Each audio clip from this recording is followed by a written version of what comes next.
Well, hello and good afternoon and welcome to this month's CMD webinar. My name is Tim Fergusson. I work in the ministries team at the Baptist Union. I'm sure I'm telling you probably what you already know because I know that many of you have been on these webinars before. This is the fourth webinar aimed at supporting our continuing ministerial development. And you can find recordings of all the previous webinars on the CMD webpage. So the address is just there on the screen. And do have a look at that page if you want to pick up on anything that's been done before. Our last webinar, last month, we were looking at the subject of deciding what we read when it comes to our learning. Two quick adverts before we get into the substance of today. And the first is to encourage you, if you haven't already done so, to enroll for CMD. So if you are an accredited minister or nationally recognised pastor, you just need to send me an email. There's the address, and just say that you want to enrol. If you're a pastor of a church but you're not accredited with a BUGB, then have a look at the handbook, the CMD handbook on the website, and it will tell you what you need to do. So I'm glad to say that 180 ministers have already enrolled, which is really encouraging. A second advert is, as always, to advertise next month's webinar. And I'm going to be joined by Sue Clements-Jury. Sue has long been committed to the welfare of Baptist ministers in various roles. Not least, she's married to one, but she's also currently the chair of APS, the Association for Pastoral Supervision and Education. And Sue's going to be talking to me about how pastoral supervision can help us reflect well on our ministry work and what that work is doing to us. And I really do recommend you join us. The CMD framework calls for us to be accountable to someone outside our immediate ministry setting. And pastoral supervision is one way, it's a key tool perhaps in that accountability. So that's at Wednesday, February the 10th at the usual time at 1 o'clock. But today we're going to talk about making the most of a 360-degree review. And before I introduce our contributor, I just need to explain what that is. So the fifth CMD habit in our CMD framework is review. We're asked to submit our ministry to review by others at least once every 3 years. Now, if you've already got an appraisal system in place in your setting, and I know that's particularly true of many of our chaplains, then that's fine, you can use that. But most of us don't. Most of us don't have any formal appraisal, and appraisals can be quite tricky, actually, because our church or project leadership or trustees, they're probably not trained to carry out appraisals. They may not fully understand our ministry role. And of course, if there is already tension between a minister and their leaders, an appraisal can be a bit awkward and unfortunately, occasionally even quite destructive. So CMD recommends instead we use this tool called a 360-degree review. And a 360-degree review, it asks a range of people that we ourselves choose to comment on our strengths and weaknesses. It only asks them a few brief questions. It's quite top level. And their comments are then collated by someone that, again, we choose, who provides us with feedback. And then we determine what we do with that feedback. So the point is the process remains in our control. So a 360 review is not about us reporting to our church or project leadership. It's about developing our self-awareness and our thinking about how better we can be ministers of the gospel. So we'll give some more detail as we go through, but let me introduce to you Paul Cheesman. Now I know Paul well, as I was his church pastor for several years. Paul works for Agape, or rather its parent organisation, Campus Crusade, which is a mission agency with evangelism and discipleship at its core. It started as a student ministry, but it's long been much wider than that. And Paul is the global HR coordinator, overseeing 300 leadership development and HR specialists who themselves support 20,000 staff in 192 countries, which all sounds pretty scary to me. And Paul's also contributed to an HR handbook for churches and Christian organisations published by the Evangelical Alliance. So Paul, welcome and massive thanks for joining us today. No problem. Thank you for letting me come and play. It's fun. So Paul, so Agape uses 360 reviews extensively for its staff. So just to start off, what are the benefits that Agape have found using 360 reviews? Yeah, we've probably been using 360 reviews for maybe 10 years or so now, and it was a slow burn, but certainly now it's become so much part of our culture. We're loving it. One way of understanding the benefits is by of its usefulness is by using a tool called the Johari window, which you may have come across before. It was developed by psychologists to help us understand ourselves and our relationships with other people. It's a 2x2 framework, as you can see, and it's all about what we know about ourselves and what others know about us. So it ends up being divided into these 4 quadrants of the public arena, what we and others know about ourselves, the blind spots, what might be a little hidden from us, but what is clear to other people sometimes, the hidden area, our private bits that we know, but we try not to reveal to others too often. And it's not the language of Johari, but what I've just retitled the Psalm 139 zone. I was reading the Psalm a couple of days ago, and that sense of only the stuff that God knows, the hidden things that sometimes leak out. They can sometimes be the way we react to a certain situation or carry on doing self-defeating behaviours that we know aren't good for us. But it's the stuff that where God knows us really well, even though it may be hidden from ourselves and others. That psalm actually finishes with search me, God, and know my heart. Test me and know my anxious thoughts. See if there is any offensive way in me and lead me in the way everlasting. And I think the plea of David is not that God would search him and keep that knowledge to himself, but that actually he'd reveal that knowledge. And the way God often reveals knowledge about ourselves is through the community of believers. And that's really at the heart of what the 360 is. Two areas that we've seen particularly relating to this. Firstly, probably most obviously, it brings the blind spots into that public arena. So it's that chance for us to actually hear about the stuff that other people see and know, and sometimes do workarounds for us with, but that are actually we're completely oblivious to. But secondly, also in kind of processing some of this feedback with our feedback coordinator, or then maybe a mentor afterwards, we found that revealing some of our hidden selves is really helpful in team working.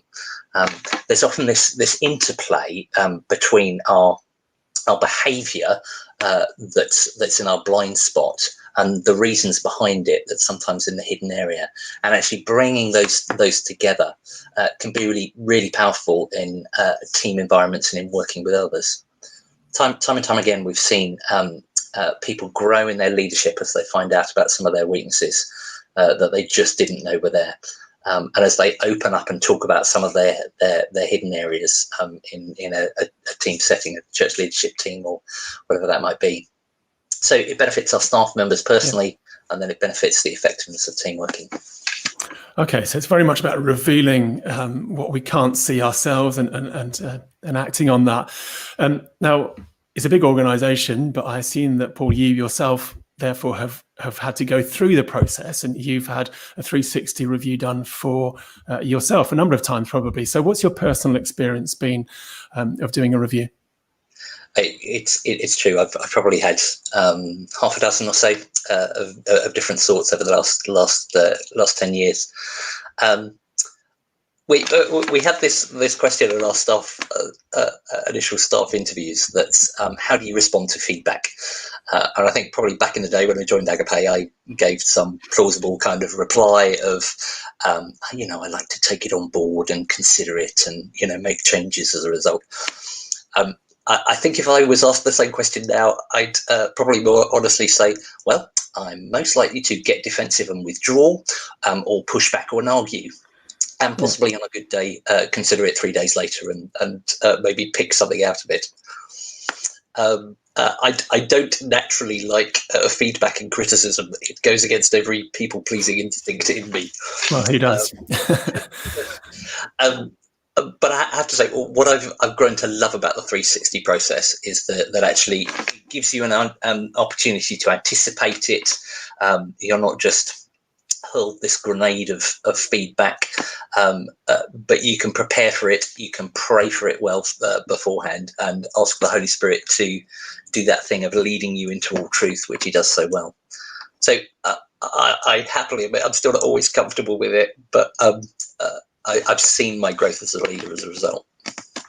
Okay, so just tease out for us a little bit as well the difference then between a review and an appraisal, which obviously if you work in a secular setting you might be used to. Some have done it in churches. I mean, appraisals haven't got a great reputation in the Baptist world, often not done well.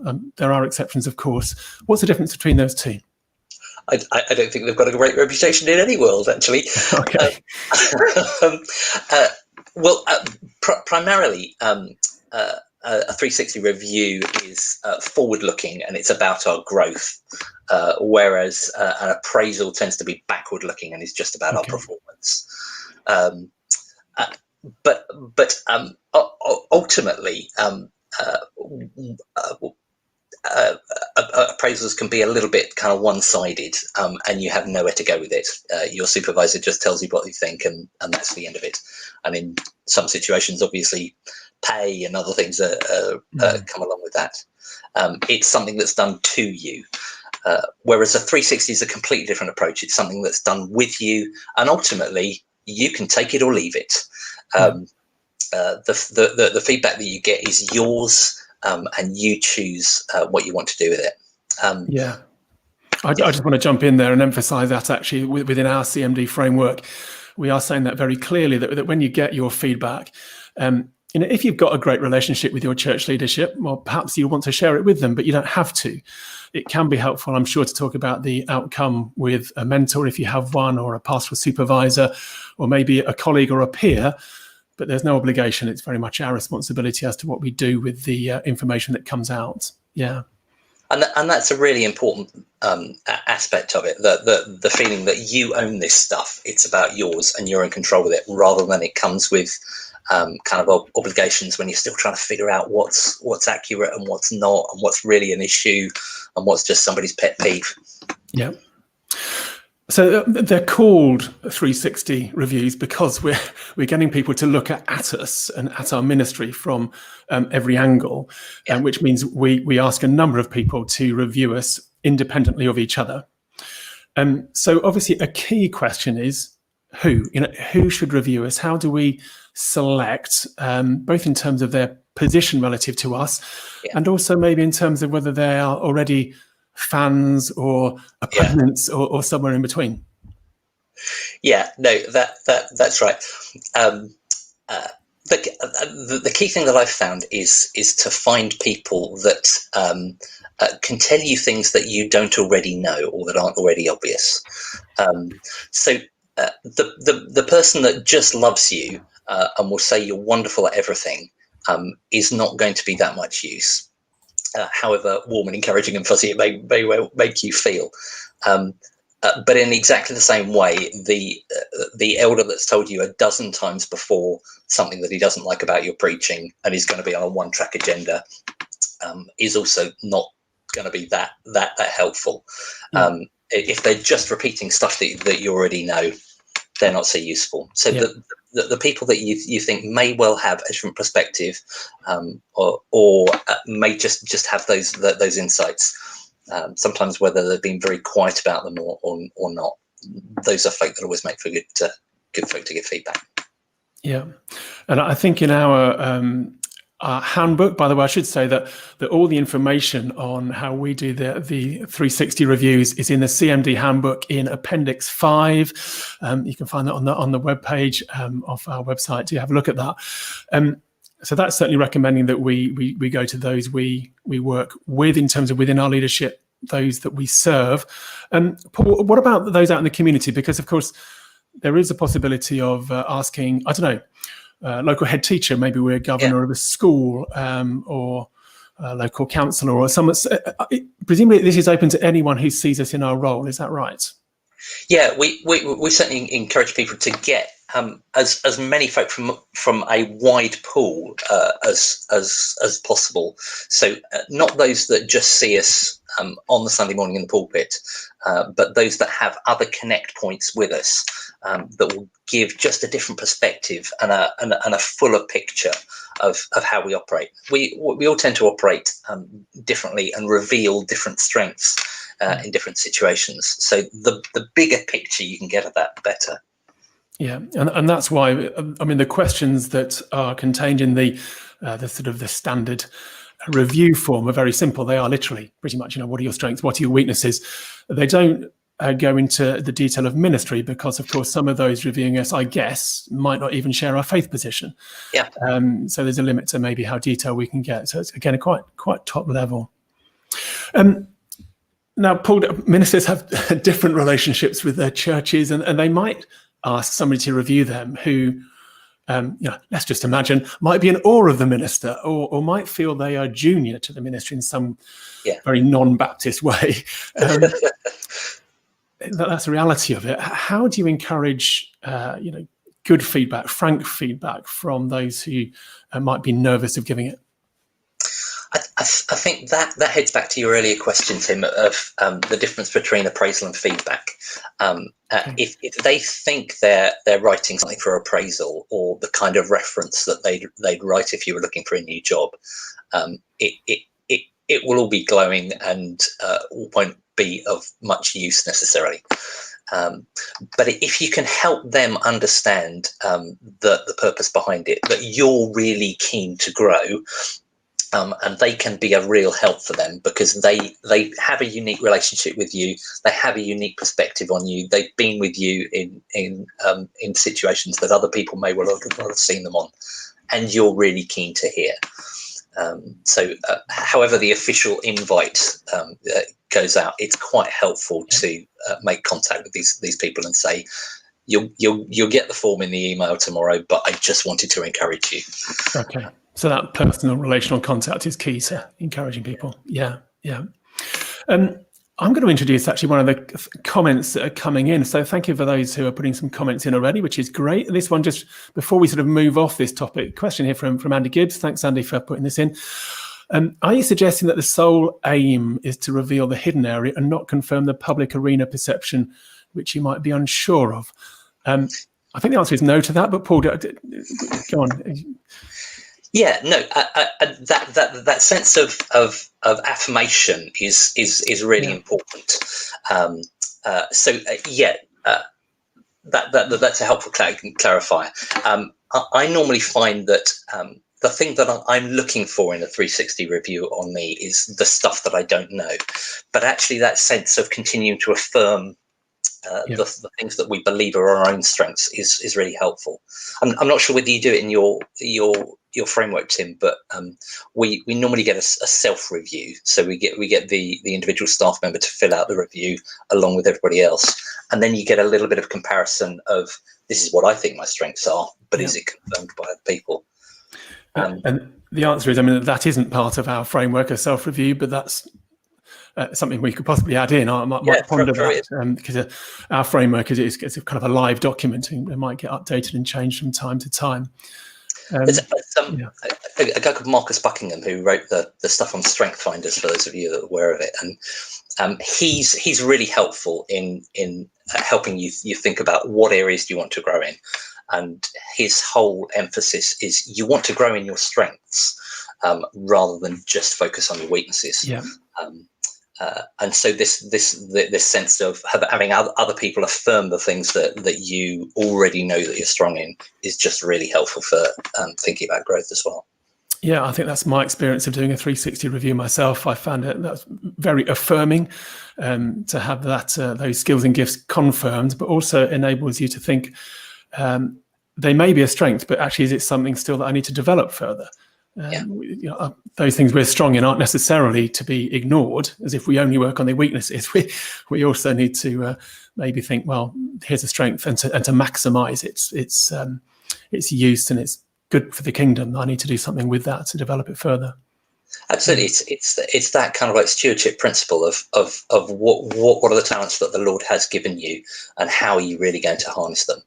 I'm fairly hopeless in administrative stuff and structuring stuff around that. So when it comes to my development, it normally pops up, but my objective is to minimize the damage of my weak areas. Are there other people that can help me with them? What are the things that I can make sure I'm just not frustrating other people in? But recognizing there's no point in hard work digging of development in that area, because it's just never going to be a strength. Yeah, that's right.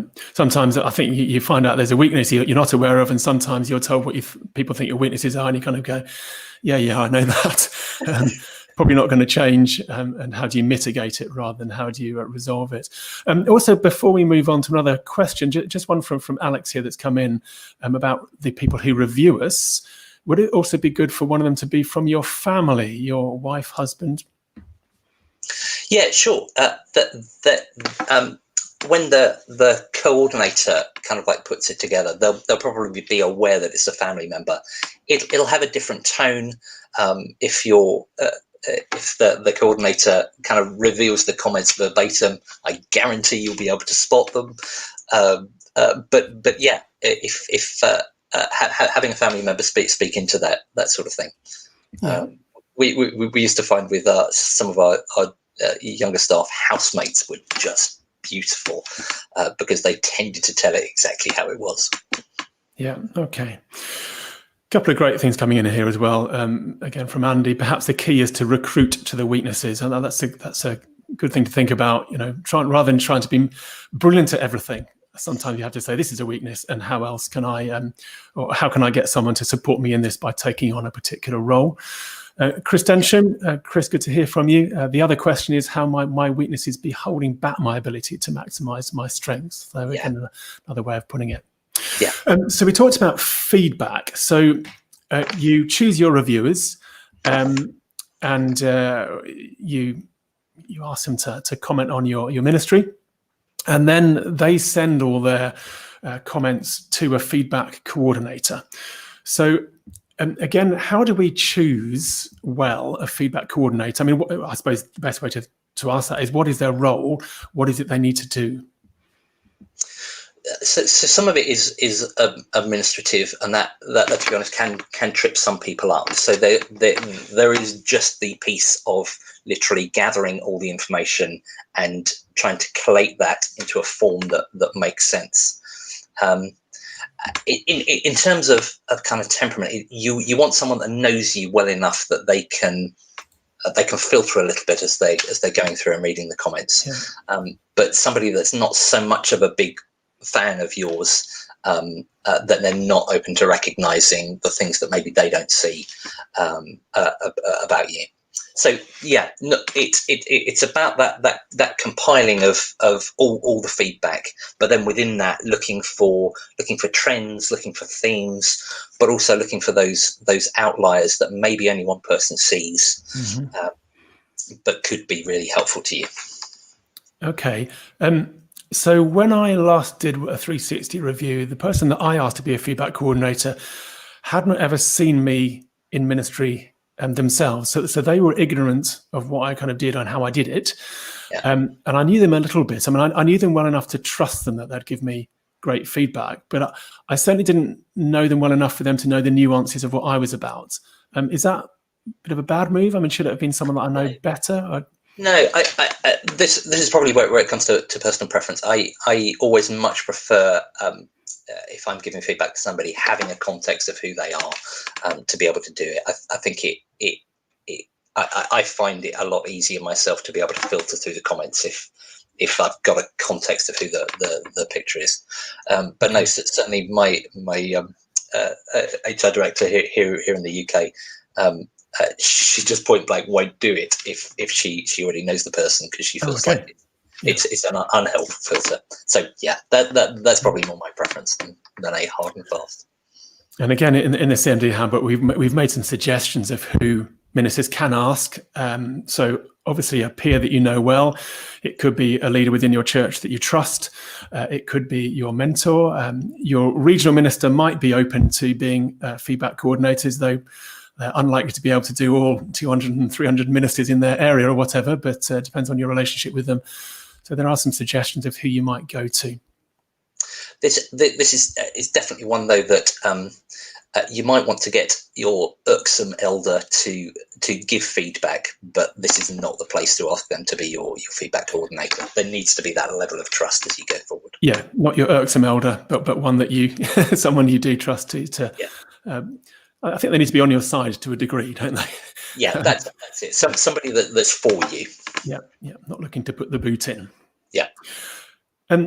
Talking of putting the boot in, what do we do with unfair criticism? Sometimes you might look at what the feedback coordinator is giving you and just think, well, that's outrageous. I just don't agree with it. How do we deal with that?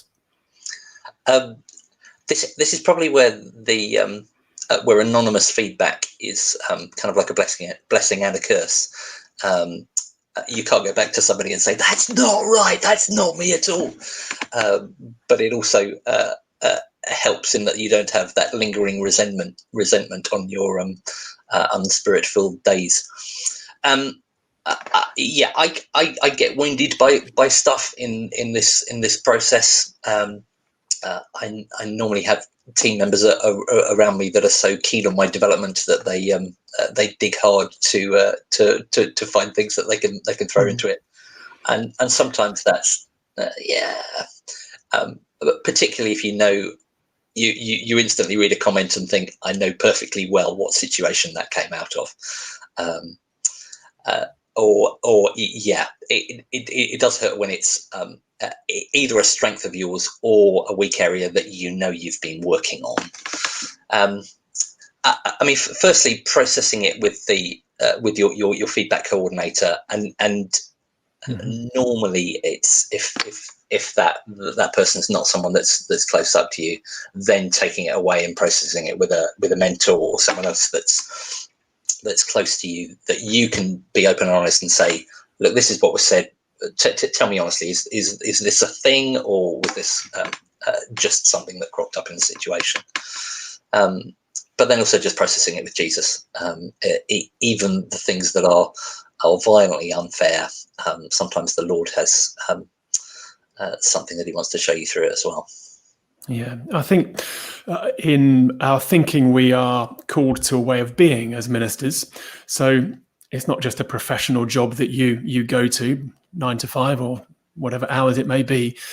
And in one sense, then, a criticism of our role can often feel very personal. It's criticism of us because this is our way of being. And so while I think we need to embrace that sense of being called to minister to others, and it's our whole life, I think it is also helpful in this case to know what is coming into us because of our role, and compartmentalizing a little bit the comments we receive and say, well, yeah, I'm getting that criticism because of something I've done in role, rather than it's actually my character, my being. Yeah. So it's a fine balance actually to own the ministry such that it is your whole life, and yet at the same time recognizing where you need to just separate out the personal from the work-based. Yeah, that's really helpful, and as you say, this is a hard thing to do for people that like think and operate holistically. It's all very well talking about holding the target out here rather than here, but you still feel that, and working it through with people is really helpful.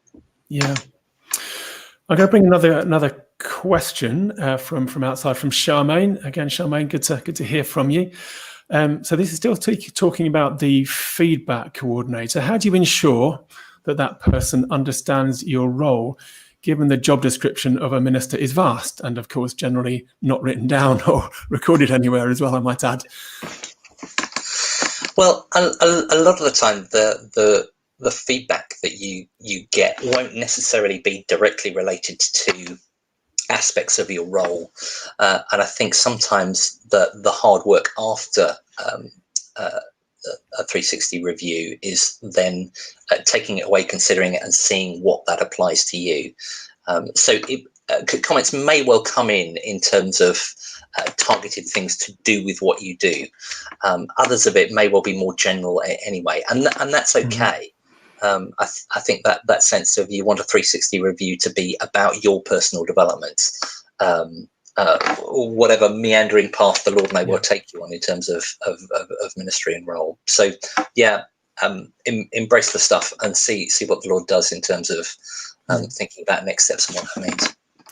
I think I'd also say that because CMD is founded on the idea that we are walking with each other to encourage each other in our development, many of us will want, therefore, to ask a minister to be our feedback coordinator, who hopefully will inherently understand what ministry is about and some of the tensions of the role.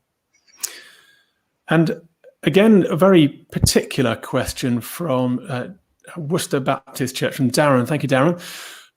This is very much for our season. Is this something that might be best waiting for lockdown to end to start a process like this? Is it better to be in person? I mean, Paul, are the 360 reviews carrying on for Agape during lockdown? Presumably they are.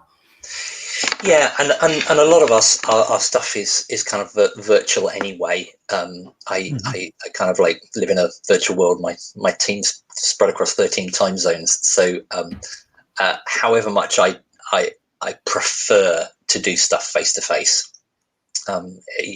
In real world time, our team normally gets together about 3 times a year, and so I love it when I'm able to do reviews and things face to face. But just by nature of it, it can't always happen. So as a movement, we're regularly doing these things virtually, and we all know the limitations of Zoom in terms of really being able to read people's body language and reactions and things like that. So a preference would be face to face, but certainly these things are possible. Okay, yeah. One thing that we've been asked sort of outside of this is about this anonymization. So we're recommending that the feedback coordinator does anonymize the reviews, so the minister doesn't know who has said what, though they may get the verbatim comments that the reviewers have written. Some have challenged that, and someone has emailed me and said, isn't it better to know who said what, so you can perhaps judge their comment a little bit in the context of knowing what role they see you in? But I think you do tend to anonymize them again in your organisation. Is that right? Yeah, we do. And personally, I prefer it that way. There's strengths and weaknesses to both approaches. I mean, ultimately, I think we'd love to be working towards a culture where feedback is so rich and frequent that everyone feels comfortable both giving and receiving feedback. But the reality is we might not get there this side of eternity when all is revealed anyway. So given the balance of it, I think I'd prefer to hear from someone who doesn't have the courage to say it out loud, and that may have an agenda and may be misunderstanding things, and then ask the Holy Spirit to reveal the truth behind it. I prefer that than not hearing the comment at all. Yeah. Okay. And you touched on something very important there about, in passing, wouldn't it be great if this is just our culture? In one sense, it would be great that we didn't actually need 360 reviews at all, because there was an ongoing, frank and honest and gracious feedback loop for ministers, and I guess also leadership teams as well. I mean, do you get close to that in an organisation where this is a well-established practice, or is it just a dream? Most often, I'd say it depends on the team leader. So we're quite a team-based movement globally. Everyone's working within a team environment, and I think how the team leader leads that team will determine the culture of the team. So if there's not a level of vulnerability in taking feedback, on the part of the team leader, then you're never going to grow the culture. Okay. We've had time. I'm not always great at this, but there was a phrase when I was just getting the impression that I was too busy and was frustrating my team quite a lot of the time. So I just had a regular question every weekly team meeting to the rest of my team saying, okay, in what ways have I frustrated you this week? And it took 3 or 4 weeks before people stopped saying, no, it's all fine. Before Dennis on my team said, yeah, Paul, when I send you an email that's got urgent in the title, perhaps, 24 hours to get back to me would be a really helpful thing. And that was just really helpful for starting to shift the needle on the culture of, is this okay to say this kind of stuff in our team? And I think asking that question, what about my ministry? What about my work? What about me has been frustrating you? I mean, that's a very vulnerable thing to ask. And I can imagine ministers watching this thinking, oh, I couldn't ask that. Although I do want to say, I mean, quite seriously, that for some ministers, that actually is a dangerous question to ask. Yes. Because they're in a position where there is a power imbalance and where they are somewhat under the cosh from their leaders. And so just a bit of a health warning, I think, there, that you need to know whether you're resilient and whether you're in a position where you can actually then receive that ongoing feedback. Every deacon's meeting saying, tell me what frustrates you about me. Yeah. That might not be such a good plan. Yeah, no, knowing the context of your team and what the relationships are already is the foundation bit. Yeah. I'm going to introduce another question coming from outside. So Nick Bradshaw, this is interesting, and one I've not thought of at all. If doing separate part-time ministry roles, so I can imagine this might be pastor of a small church and a chaplain at a local hospital, perhaps, can one CMD review cover both, or would separate 360 reviews be necessary? I would say probably keeping it in one would be helpful. Again, probably if you're trying to keep it anonymous, it will be tricky because you'll be able to spot people a lot easier in that kind of context. But yeah, the whole focus of this is kind of like development moving forward, and these sort of things can really start to shape up what God's calling you to in the next stage, where the Lord would have you focus your efforts. What are the things that He's already got up His sleeve for you, and just starting to be able to step into that. So, yeah, I think it may end up being a bit artificial to try and do those two separately, but to get a bigger picture of what God's saying is quite helpful. Yeah. I suppose that's the beauty of having the feedback coordinator, that you could do a couple of things simultaneously and it is all collated by one person. Yeah. So, yeah, I think that would work. Yeah. And just to quickly answer this question, would you recommend using members of the congregation to give 360 feedback? I would say yes, absolutely. So that's what I've done. Again, you have to select carefully, but it can be quite useful to get the views of those who don't necessarily share the leadership team with you or see you in any other role other than perhaps a Sunday morning and the pastoral work you do in your more upfront position. So I would encourage that myself. Yeah, I'd say the same. I mean, we tend to use quite a number. We can use like between 8 and 15 or so people giving feedback. So thinking through who are the people that know you from different scenarios is quite helpful. But yeah, as you say, Tim, so somebody that really has very little contact with you, they're a low maintenance church member who really just shakes hands with you on a Sunday morning. That'd be great. Yeah. So you talked there about 8 to 15 people reviewing. I think in our guidance we're sort of saying 6 to 8. Yeah. I want to say there's flexibility there, but it needs to be a sufficient number to get decent range of views. I guess not so many that the feedback coordinator might be spending days pulling together all the results. Yeah, this is a uniqueness of us. We're it's normally staff members and other staff members, so it's already kind of like factored into their job, really. Whereas if you're getting a volunteer to be your feedback coordinator, yeah, let's not overwhelm them with things. But yeah, the rule of thumb, the more the better, and it also has the added benefit of anonymizing better the more you go, because with the best will in the world, when you read comments, the first thing you do is try and figure out who wrote it. And whereas that's a natural inquisitive thing, it's not necessarily always helpful. Yeah. And one comment that's come in, just good to read this from Anderson Marsh. I love how your 360-degree review works, as long as it doesn't become all-encompassing and something to beat each other over the head about. And that's exactly the point about a 360 review. I think it protects against that sort of being beaten up by people.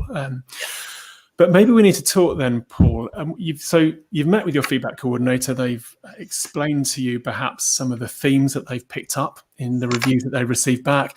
They've shared with you some of the outliers, the comments that maybe address a particular thing that one person has said that you may need to pay attention to. Great, but what do we then do with it all? How can we then develop a plan or a response to that feedback? Yeah, so I mean, I think we've already touched a little bit on sharing it with others, and that's a really important thing to do within a context of a safe environment. So yeah, you are choosing carefully who you're sharing things with. But in terms of kind of like developing a plan, we use a model that's based on 5 E's. Environment, exposure, education, experience, and evaluation. So environment, first of all, where's a good and healthy place for you to kind of like experiment in growing?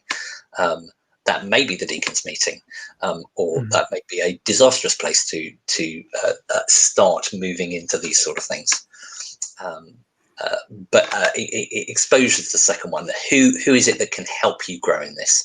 Is there a peer or someone strong in this area that you can just come alongside and just wrestle how do you do this? How do you actually get better in this area? Education, you're looking at what you should read last month, and that's a really important part of it. So somebody who's good at this stuff, what would they recommend that you read? Just to get the foundations pieces in place. Experience, often these things are just in the doing and the practice. So where can you practice that's again safe and it won't impact you when that trial and error kicks in. And then finally, evaluation. How are you actually going to review progress? Who's going to be helpful to do that with you? Okay, Paul, it'd be great to get those 5 E's. Was it 5? It was off you, and we can drop it into the web page that goes with the recording afterwards. That would be useful. Sure. I think that I also want to say something about timing here. That we're asking people to carry out their CMD audits. That is just to discuss how your CMD is going with a peer once a year in the autumn by November. So maybe if you are going to do a 360 review once every 3 years, say, it'd be good to time it a little bit before that. So some of the output from the feedback you can take to your CMD audit with a peer. Now, they may not be the experts who say, well, in order to address this weakness or to maximize that strength, you need to do such and such. But it can be a chance for us to discuss, what are the opportunities? Who might I speak to next? Where will I get some more help in this area? So I just encourage you, if you're watching, that could be a way you could tie up the review with the audit. So I want to say, do keep the questions coming in, folks. If you're watching, I'm going to come back to a few of them in a moment, but I think it's just worth pausing and saying, just again to say all the material for our own CMD review is on the website in the handbook, and all the forms you need, they're also available as downloads. So as individual downloads from the resources part of the website. Again, go to the CMD page and all will be revealed. But a word also about reporting the fact that you have a review. So I do need to say this. So the ministries team, that is me and others at Didcot, or Didcot if we could be, all we want to know is that you have undertaken a ministry review. It's a bit like your CMD audits. All we want to know is that you have undertaken an audit. So in both cases, we don't want to know the content. We don't want to know the output of that. That is confidential between you and those you're working with. All we want to know is that you've done it. And the reason for that is just so we know how we are engaging with the CMD process, how broad it is across the body of Baptist ministers, so we get some indication of whether this whole CMD thing is being adopted or not. So when you do your CMD audit, if you use the form recommended in the handbook, you will see there's a question at the bottom that asks you, when did you last do your ministry review? Or when is the next one due? So if you fill that in as well, so it just gives you a sense of when am I due another review. One thing I might ask, I mean, we could ask 15, 16 people to review us. It raises the question, well, that's great, but who are we going to ask the next time in 3 years' time? Do these become tediously repetitive? I mean, by 9 years in, you're on your third review. Are you only going to be hearing what you already know? Or how does it work if you're doing this as a repeated pattern?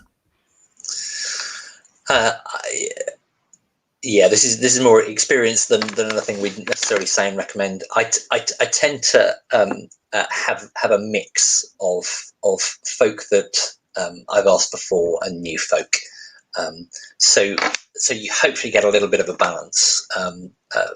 Folk that have reviewed you before, particularly for folk that are close up, and we do it fairly mandatory that you have to have your supervisor, you have to have all those that report to you, and then you can choose some peers and external contacts as well. So just by nature of it, there's some kind of repetitiveness built into it, and that can be helpful, and it can be a little bit depressing. If they're still saying exactly the same things that they were saying before. But again, a number of them will be aware of this and will actually specifically notice your development. The more we've built up a culture around this, the more people become sensitive to noticing growth and development in people. But yeah, it takes a little while to build up. But yeah, bottom line, I do a bit of both on your bit of continuity, bit of a fresh view as well. Yeah. Same time. A quick question here, to which the answer is yes. Could the feedback coordinator and the peer who does the annual audit be the same person? Yes, absolutely, they could be, and that may be very helpful if they've got the skills and the willingness to do that. That might be a good way of going. Paul, I said earlier that the questions we're asking in our review are very top level, very simple questions. What if you want to go deeper? Because I know that you've got some tools which are publicly available that would help people do, I suppose, or ask their reviewers to answer a more comprehensive list of questions. This might be the advanced level of 360 reviews, perhaps. But do you want to just talk about that a bit? Yeah, so it's always been quite a philosophy of Campus Crusade that we, when we develop resources, we want to make them freely available for people to steal and make their own. Our 360 review site that we use for all our staff, we've now made available to anyone that wants to come and use it. The word of warning that I just add is the reviews on there are quite tied to our leadership frameworks and things like that. But yeah, the review that you've got has just got 5 top level questions, as Tim says, and we've got one very similar to that. But we've also got ones that go into a lot more detail and have the benefit of some analytics built in. So it's answering 40 questions that are on a scale. So you can get a bit more of a balance on strengths and weaknesses in tangible ways. So yeah, if you want to have a look, please do feel free to go and play. The link there is actually a bit of an overview of our 360 review site. When you follow the link through from there, it'll take you to our global 360 review website. You can create a login for yourself, and then it's yours. Some of the things on there that might be helpful though is there's a whole bundle of videos and other help sheets on things that we've been talking about, how to give good feedback, what are the benefits, as well as the mechanics of operating it. So yeah, it's yours to play with if you wish. That's great. Thank you for the offer. If people want to look into it a bit further, do follow that website. I've put it into the chat, that address as well. So I'm just going to pick up on just a few questions that have come in, just bits and pieces, really. So another one from Anderson Marsh. Another thought, what if the minister who's at the centre of the review has some form of disability which would hinder their ability in making full use of the resource? I think on that one, I would encourage you probably, I think it depends on the context of what that is. Disability is a vast range. And I wonder whether, Anderson, you might contact me directly about that. And I might need to think if there are other ways we need to encourage people with particular disabilities to engage, which are difficult at the moment. I'd love to write that into our material. So perhaps you'd contact me separately on that. That might be helpful. We could have a chat about it, give me a ring or an email. Just glancing down the chat here. So Alex is asking, will we do our review this year, which means the next one will be in 3 years' time, or will it lead up to 3 years starting from now, if you see what I mean? I do see what you mean, Alex. And the answer is, I would encourage you to do a review this year. So we've said that the first CMD audit will be November 2021. Although I've also said if you want to carry on and do one now, by all means do. But by November 2021, the people would have done an audit. And I would suggest it would be great preparation for that audit in this year to carry out a 360 review. I say that, but I also have to add in the caveat at the moment that we realise there's an awful lot going on at the moment, and there's just something here about timing and a pandemic, and I don't want to burden you with another responsibility here.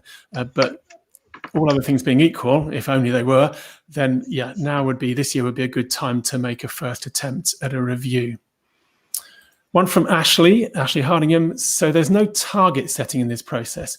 It has to happen in a different context. Now that's one worth asking you, Paul.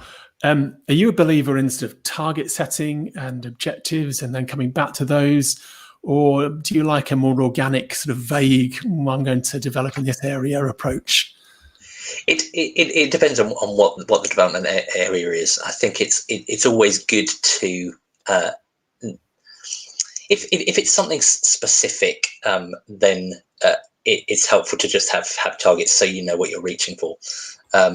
My boss last year realised that I was being quite passive in our monthly team meetings.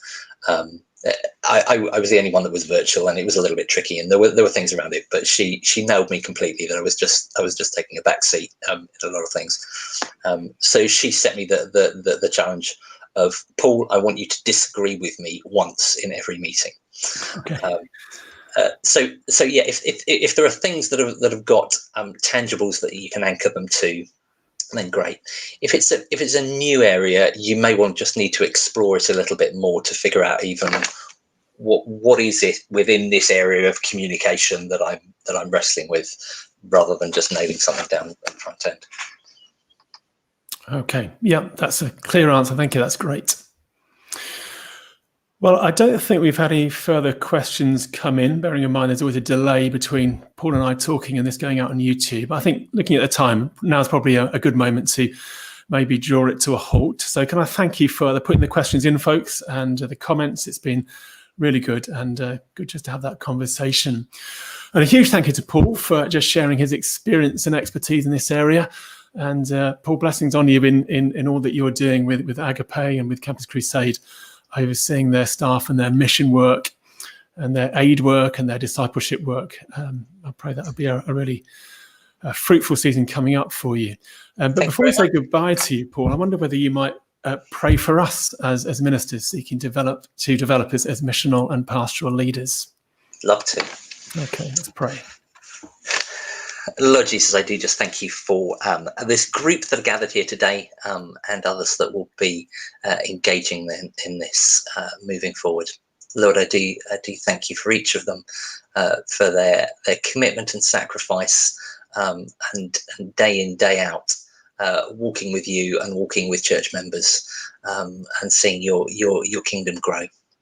Lord, I pray for this whole process within the Baptist ministers context, that you would use these things for your glory, that this wouldn't be processes that drag people down, and that they live in fear of, but something that you really use to help people grow into the fullness of all that you call them to be. Lord, I just pray for your blessing on our ministers across the country, that they would continue to flourish in their often tricky situations and roles. Thank you, Lord God. Amen. Amen. Paul, thank you again, and we'll say goodbye to you for the moment. Oh, thank you for letting me come. Okay. So just as we close, just one or two things to wrap up. Just a reminder again, next month's webinar is with Sue Clements-Jury from APPS, and we're talking about what's the benefit of pastoral supervision. Do encourage you to put that date in your diary and to come along if you can. And also, recognising that we're in a continuing time of difficulty, really, there is another prayer broadcast this evening at 7 p.m. Although the prayer broadcast kind of finished last year, there is a further one tonight, and that's going to be in partnership with Fresh Streams, and you can access that off the coronavirus webpage on our website. But I think otherwise, it's just for me to say thanks for joining us, and God bless you, and goodbye.